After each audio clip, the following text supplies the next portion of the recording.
France Inter. 4 lettres ce matin dans les chroniques littorales. Bonjour José-Manuel Lamarque. Bonjour Mathilde Munoz. UNOC, UNOC. Oui, l'UNOC Mathilde, en juin prochain à Nice. On en parle beaucoup dans le monde maritime et océanographique. Mais quid de tout cela? Qu'est-ce qui se cache derrière? C'est la raison pour laquelle j'ai rencontré Olivier Poivre d'Arvor, l'ambassadeur des pôles, envoyé spécial du président de la République pour l'UNOC, à l'Institut océanographique de Paris.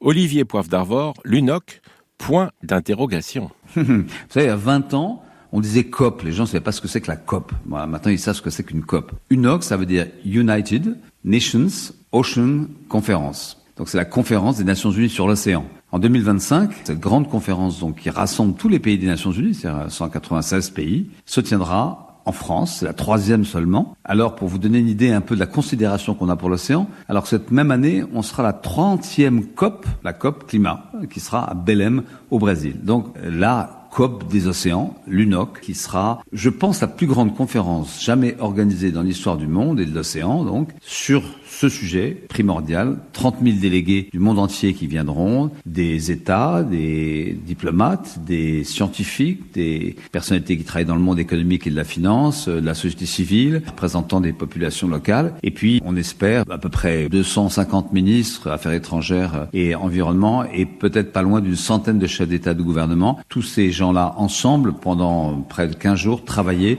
à construire, comme les accords de Paris pour le climat il y a maintenant 10 ans, en 2015, les accords de Nice pour l'océan qui seront présentés le 13 juin au soir. Que va-t-il s'y passer? Qu'est-ce qu'on va y décider? L'océan, c'est un sujet nouveau pour la gouvernance. Imaginez qu'il y a encore 2 ans, et encore aujourd'hui parce que ça n'a pas été ratifié, presque les 40% de la surface du globe n'étaient pas gouvernés. La haute mer ne faisait l'objet d'aucun traité. Donc c'est récent qu'on s'intéresse à ça. Et donc il y a un sujet de gouvernance. Comment on gouverne cet espace gigantesque? Alors la mer, vous le savez, vous le répétez tous les matins, c'est 72% de la surface du globe, c'est énorme. Comment gère-t-on ces 72% de la surface du globe? Il y a ce qu'on appelle les zones économiques exclusives, chacun son petit bout de mer, et puis il y a cet grand espace. Ce que nous voulons, nous Français, au sein de la gouvernance des Nations Unies, c'est de faire en sorte que l'océan, comme le climat, soit l'objet de vraies négociations qui fassent avancer sa santé. Le climat, je ne peux pas dire que ça aille beaucoup mieux, mais au moins, on voit tous les ans où on en est. Pour l'océan, on est dans le flou complet. Il y a des recherches ici, là, des scientifiques qui travaillent, des réunions, toutes sortes de types.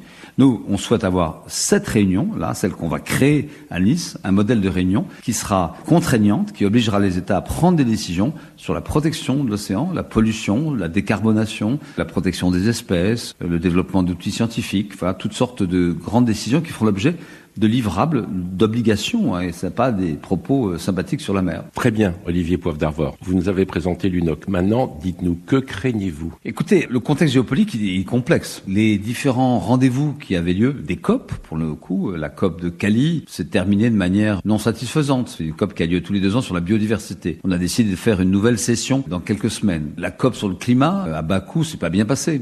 Tout le monde l'a dit. Le fameux traité plastique dont on espérait qu'il puisse être négocié à la fin du mois de décembre 2024, à Busan en Corée, il n'y a pas eu d'accord. Le climato-scepticisme parcourt nombre de cabinets ministériels dans le monde ou de chefs d'État et de gouvernement. Et donc on est dans un moment où, à la différence peut-être des années d'avant, on est plutôt en retrait. Il y a une chose très simple à faire. On doit ratifier ce traité sur la haute mer. Il nous faut 60 ratifications. Aujourd'hui, on n'a que 15 pays qui ont ratifié. Il faut engager les États à être courageux, à protéger. C'est pas être contre les pêcheurs. Loin de là. On peut faire les deux en même temps. On peut pêcher et aimer la mer. Mais il faut vraiment la protéger. Elle est vraiment en danger. Donc ce que je crains, c'est la lâcheté, c'est la paresse. Et donc on se bat parce que rien n'est gagné jamais à l'échelle du monde. Merci Olivier Poivre d'Arvor. Un site internet, il suffit de taper UNOC. Bonne journée Mathilde Munoz. À demain José-Manuel Lamarque.